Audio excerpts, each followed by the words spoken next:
Alam mo kung paano magiging masaya ang paglalakbay mo.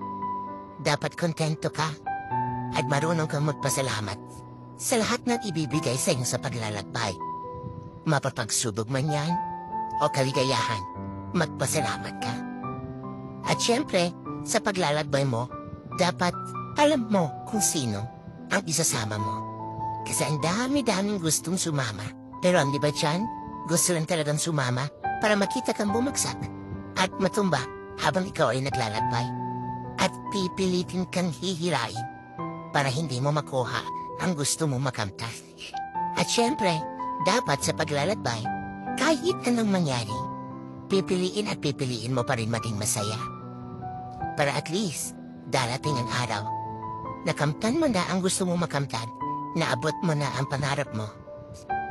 Masaya ka at hindi ka magsisisi. Dahil sa proseso pala ng paglalakbay, pinili mo lang na maging masaya.